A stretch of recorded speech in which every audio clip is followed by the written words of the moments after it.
The courtroom was silent that morning. So silent you could hear hearts beating. My daughter, Dawn, rolled her eyes at me one last time, whispered something dismissive to her husband, Dave. They thought they'd already won. But then, something extraordinary happened. The judge looked up from his papers. His face went pale, completely pale, and he whispered, barely audible, It's her. The entire courtroom fell silent. None of them, not Dawn, not Dave, not their expensive lawyer, had any idea who I really was until that moment. My name is Maeve. I'm 69 years old, and until 3 months ago, I was invisible. Act 1, The Simple Life. Gentle, nostalgic tone. Every morning, the same routine. Wake up at 6 o'clock, brew my coffee in the same chipped mug I'd used for 20 years. That mug, my husband gave it to me on our 10th anniversary, said it was perfect for me. Simple, dependable, always there. I'd stand by my kitchen window, watering the African violets he loved so much, purple petals catching the morning light. Those flowers were all I had left of him. For 45 years, I was the mother who sacrificed everything for my only daughter, Dawn. Everything, every single thing. I worked night shifts cleaning offices while Dawn slept safely in her bed. Sold homemade cupcakes on weekends at the farmer's market, my feet aching after hours of standing. Sewed clothes until my fingers were raw and bleeding, all of it. Every single sacrifice so she could go to college, so she could have a life I never had. When she married Dave, this arrogant man who never once, not once, said a kind word to me, I swallowed my pride. I welcomed him into my home every Sunday, set the table, and my best dishes wore my best smile like a mask.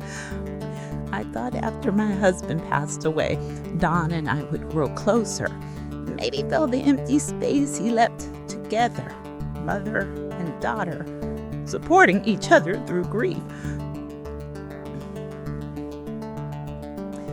Not you, I was.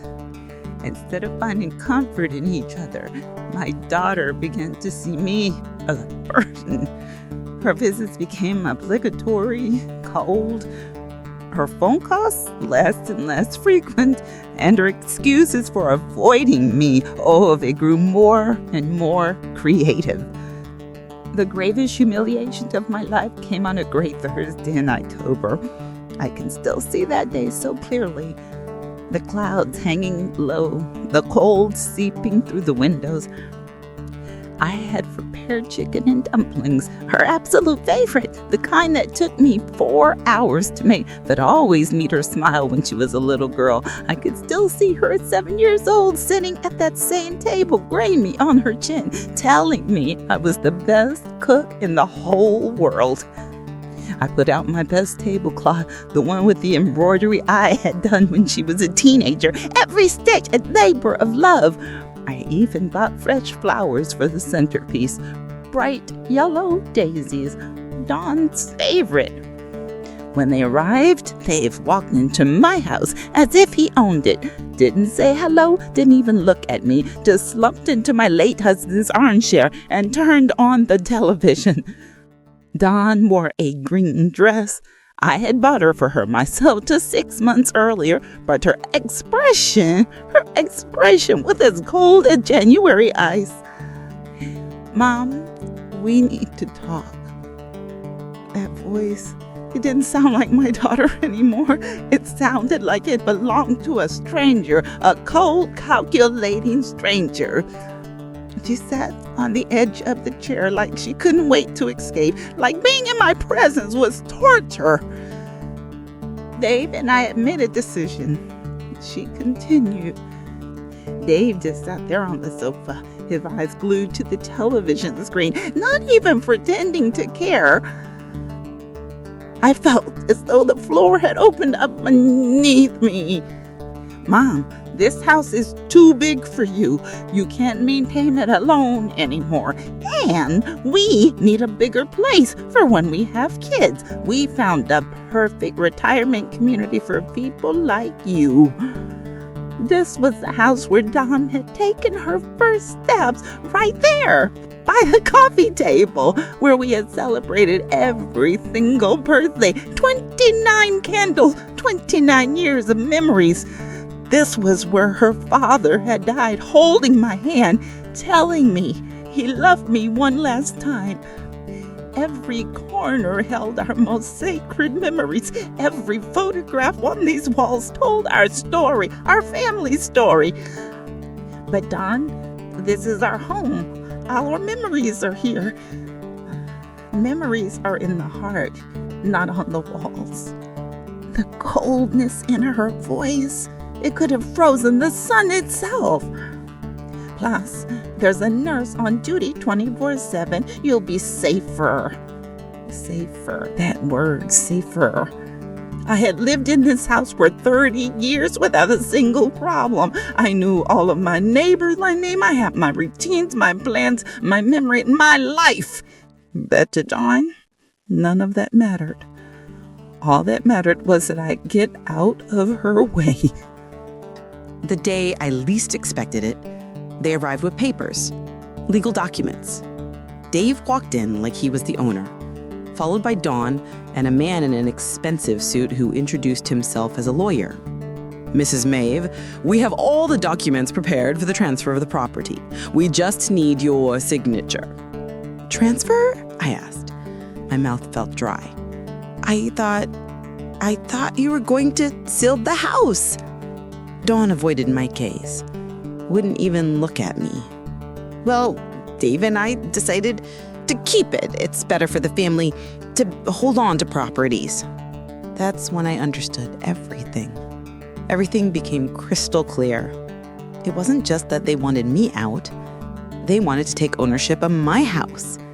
The legacy my husband and I had built with so much effort, so much sacrifice. It was a robbery. A robbery disguised as filial concern. "I'm not signing anything." Brief pause. Dave stood up abruptly. His face completely changed, revealing the aggression he had kept hidden when my husband was alive. "Ma'am, you're no longer in a condition to make decisions. Dawn is your only heir, and she is acting in your best interests." "This is my house," I yelled.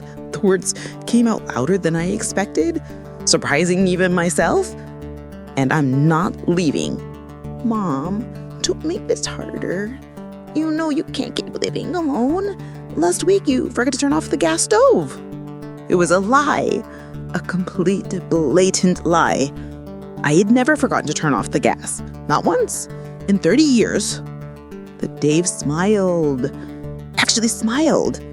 As if he had just found a perfect excuse to destroy me. "See, Dawn, your mother isn't well. It's dangerous to leave her alone." The lawyer cleared his throat. "Ma'am, if you don't sign voluntarily, we might have to explore other legal options. A mental incapacity proceeding, for instance." I felt the world closing in on me. The walls pushing closer and closer. My own daughter was willing to have me declared incompetent to steal my house. The man I had accepted as a son-in-law was threatening me in my own living room. And I, a 69-year-old woman, were completely alone against them. I need time." "You have 1 week. Then we'll do what we have to do." When they left, I collapsed into my husband's armchair and cried. Cried as I hadn't since his funeral. I cried for the daughter I had lost, for the home they were taking from me, for the life that was crumbling around me like ashes. I felt betrayed, humiliated, completely defenseless. That night, for the first time in my life, I considered giving up, just giving up. Maybe they were right. Maybe I was too old, too weak, too useless to fight. But then, something inside me refused to die. A small flame of dignity that still burned in my chest. I wasn't going to let them trample all over me without a fight. Not after a lifetime of sacrifice and devotion. The discovery. The next day, Dawn came back, this time alone. For just a moment, my heart filled with hope. Maybe she had reconsidered. Maybe she had come to apologize, to say she made it her mistake. How wrong I was. Mom, I came to help you pack. I brought boxes. We can start with your clothes. I stared at her, searching for any trace of the girl I had raised. The little girl who used to climb into my lap and told us her secrets. But I only found a stranger, cold and calculating. Dawn, please reconsider. I'm your mother. That's exactly why I'm doing this, because I love you and I want what's best for you. Love. This was love. Stripping me of my home, my dignity, everything I had loved, that was love. For the next few hours, Dawn began to pack my belongings as if they were worthless objects, trashed to be discarded. She took my family photos and shoved them carelessly into boxes. Packed the books my husband had given me, the dishes from my wedding china, the tablecloths that I had embroidered during years of sleepless nights. The final straw was when she found my jewelry box. Inside were my wedding ring, the earrings my husband had given me for our 20th anniversary, and a small gold chain that had belonged to my mother who had worn it every day of her life. Those are mine, I yelled, trying to snatch the purse from her. Mom, you're feeling very upset. This just confirms you can't take care of yourself. In that moment, I knew I had lost my daughter forever. The Dawn I knew had died, and in her place was this heartless woman, manipulated by Dave and blinded by greed. That night, when Dawn left, taking my jewelry and my most precious memories, I was left alone in my half-empty house.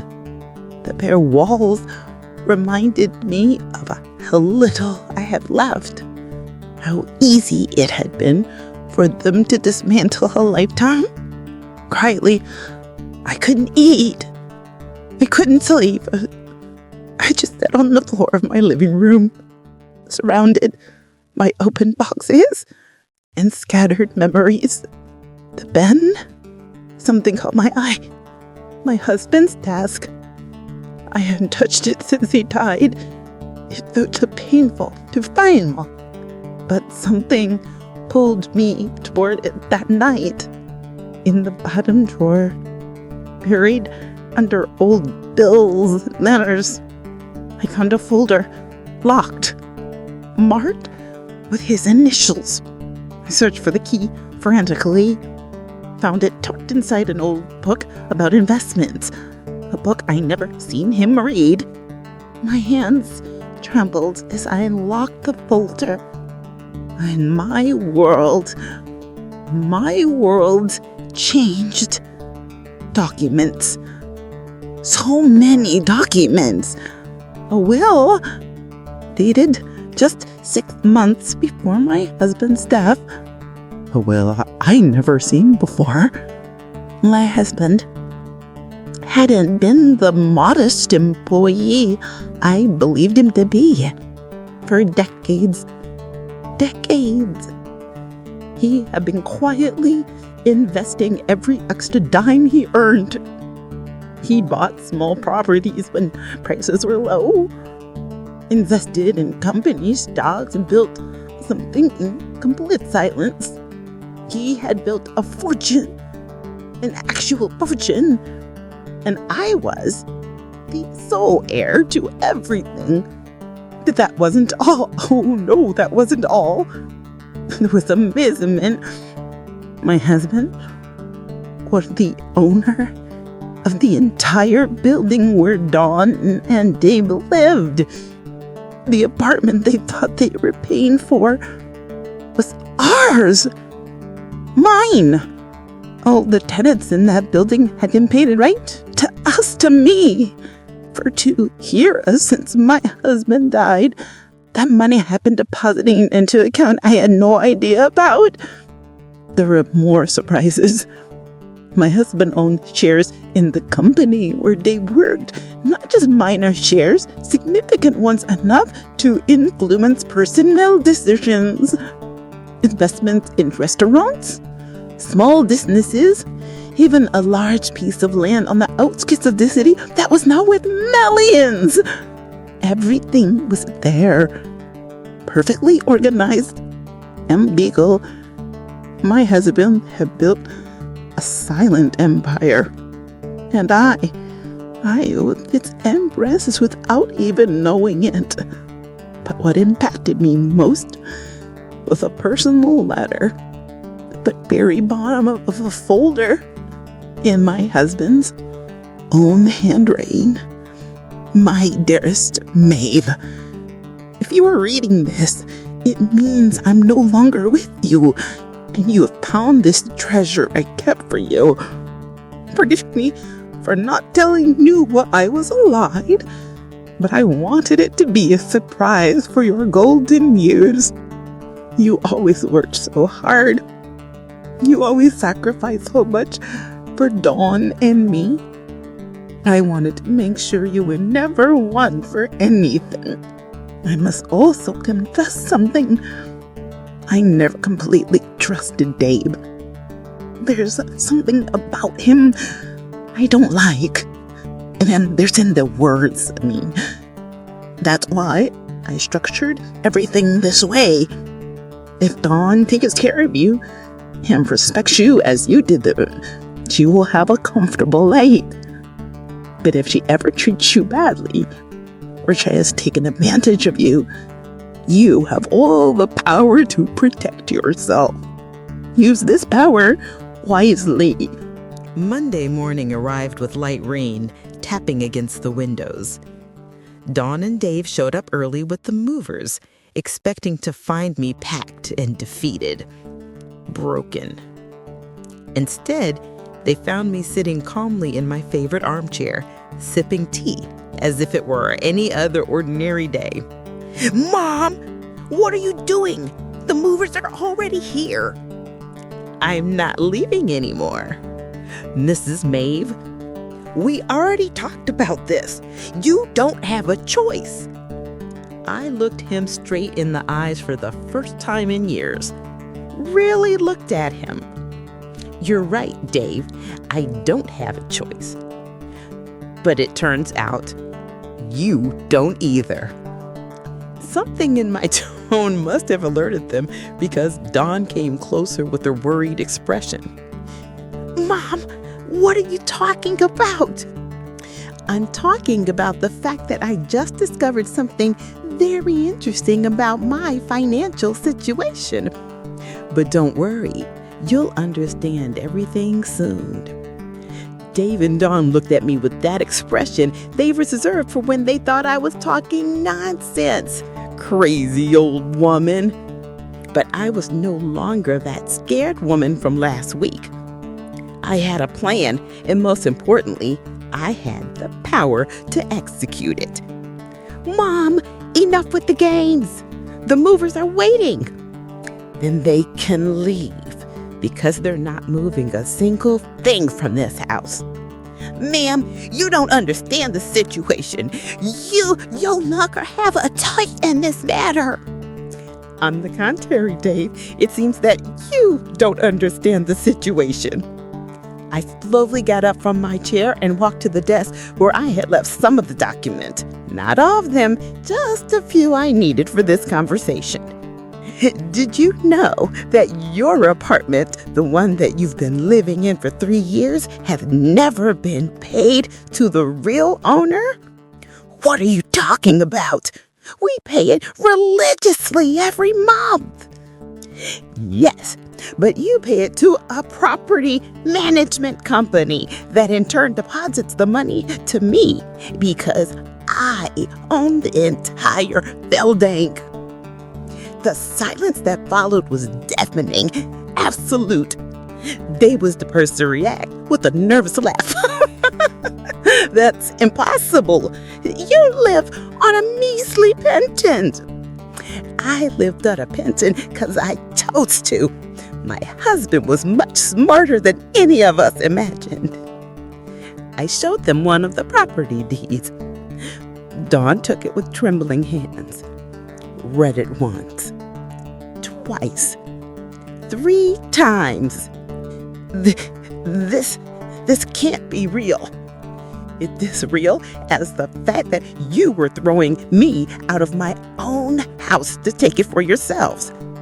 But it turns out this house is the least valuable thing I own. Dave snatched the document from Don's hand. His face turned pale as he read. This has to be fake. A forged document. You can verify it whenever you like. In fact, I encourage you to do so. Dawn collapsed on the sofa as if her legs had been cut out from underneath her. Why didn't you ever tell us anything? Because I didn't know it myself until 3 days ago. My husband kept the secret to protect me. What a visionary he was. Dave began to pace the room in circles, clearly agitated. This changes everything, Dawn. If your mother really owns the building, it means she can evict us whenever she wants, along with all the other tenants who have been paying me on time for 2 years. You can't do that to us. We're family. Family? Like when you were going to declare me mentally incompetent to steal my house. Like when you backed my memories as if they were trash. Like when you took my mother's jewelry. Dawn began to cry. But they weren't the manipulative tears that she had learned to use. These were tears of genuine terror. Mom, please, we can fix that. It was all Dave's idea. Dave? It's true. He convinced me it was what was best for you. He said you were losing your memory, that you can take care of yourself. And you believed him? Do you know your mother so little that you believed him over your own intuition? The ultimatum. The movers who had been waiting at the entrance came closer, confused. Excuse me, are you taking the stuff or not? Because we have another dub in an hour. No, nothing is being moved here. You can leave. Dave came closer to me with that aggression that he had always kept hidden. David, not over, old lady. We're going to challenge those documents. We're going to prove that they're fake. Go right ahead. In the meantime, I hope you have enough money saved to find somewhere else to live. Because on the first day of the next month, you're going to receive an eviction notice. You can't do this to us. I can and I will. But don't worry, I'll be fair. I'll give you the 30 days that the law allows. Dawn stood up abruptly from the sofa. Mom, please. You have to understand. They told me, but if I didn't convince you to move, he would leave me. He said he couldn't stand living knowing you were here alone, being a danger to yourself. And that justifies everything you did to me. It justifies treating me like trash, backing my memories without care, taking your mother's jewelry. I have given back to you right now. She frantically searched through her purse. It's too late for that, Dawn. Dave came closer again, but this time His attitude was different. He was no longer threatening. He was almost pleading. Mrs. Maeve, we can come to an agreement. Dawn is pregnant. Are you really going to throw your grandchild on the street? I felt as if I had been punched in the stomach. Pregnant. Dawn was pregnant and she hadn't told me. I was going to be a grandmother and I found it out as a piece of blackmail. Is it true? Dawn nodded. I wanted to tell you a different way. I wanted it to be a special surprise. Like the surprise of throwing me out of my own house. But then I remembered my husband's words in his letter. Not to hurt, but to protect yourself and to teach. Dawn needed to learn. And her son or daughter deserved to grow up with different values than the ones that Dave was teaching. Congratulations on the baby, Dawn. But that doesn't change what you did to me. Mom, please, think about your grandchild. Do you really want them to grow up without knowing their grandma? Their grandma was here all along. You were the ones who decided to get rid of me. Mrs. Maeve, if you really have as much money as you say, why don't you help us instead of punishing us? We could be a united family. A united family? Like when you threatened to have you declared mentally incompetent. Like when you called me a manipulative old woman 5 minutes ago. It's different because I actually have the power I'm using. Dawn got up from the sofa with a slow movement. Is there anything we can do to make you change your mind? Yes, but I don't think Dave is willing to do it. What is it? I want an apology.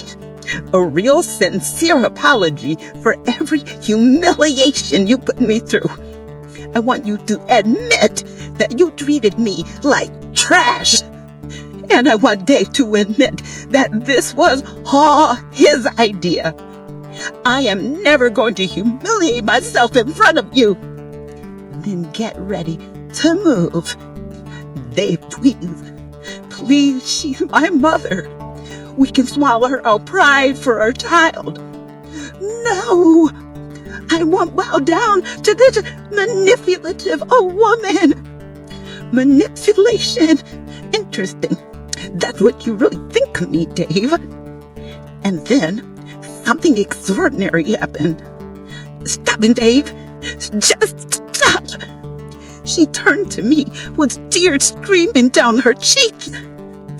Mom, forgive me. Forgive me for everything. You're right. You treated me like trash. You took my... Dawn and I were left alone for the first time in months, surrounded by heavy silence and documents that proved a reality that was still hard to process. Mom, can you ever forgive me? I looked at her, this 30-year-old woman who had just discovered she'd been living a lie, who had betrayed her mother for a man who was worthless, who was pregnant and alone. I don't know, Dawn. You hurt me deeply. I know, and I'm gonna spend the rest of my life trying to make it up to you. Starting with what? Starting with giving you back your mother's jewelry? She pulled out the small bag she had taken days before. And by asking if I can stay here tonight, I have nowhere else to go. I looked at the bag with my mother's jewelry, and I looked at my pregnant and alone daughter. My heart softened, just a little. One night, But tomorrow we start talking about how you're going to earn my trust back. Thank you, Mom. I promise I'm going to make things right. But I knew that promises were easy to make and hard to keep. The real test would come in the days that followed. 2 months later, the day of the trial arrived. David made good on his threat. Sued us for parental alienation and financial manipulation. Asked for full custody of the baby Dawn was carrying. That morning, as I was getting dressed in my best black suit, Dawn came into my room. Her belly was showing now, 5 months along. Tears streamed down her face. Mom, I'm scared. What if the judge believes him? What if he takes the baby away? I hugged her for the first time in months, felt her body tremble against mine. That's not going to happen. We have the truth on our side. When we arrived at the courthouse, Dave was already there, expensive lawyer beside him. He looked at me with that familiar hatred. But this time, it didn't intimidate me. Not anymore. So we sat down. Dawn wore a purple dress that highlighted her pregnancy. I wore the earrings my husband had given me for our anniversary. We were prepared. Dave's lawyer began his argument, painted me as a vengeful woman who had used her money to destroy a happy marriage, talked about manipulation, emotional blackmail, a toxic mother-in-law who couldn't accept that her daughter had grown up. When it was our turn, my lawyer, Victoria, stood up elegantly, began to present the evidence. Text messages where Dave insulted Dawn, recordings where he threatened to leave her if she didn't throw me out, testimonies from neighbors who had heard him yelling and abuse.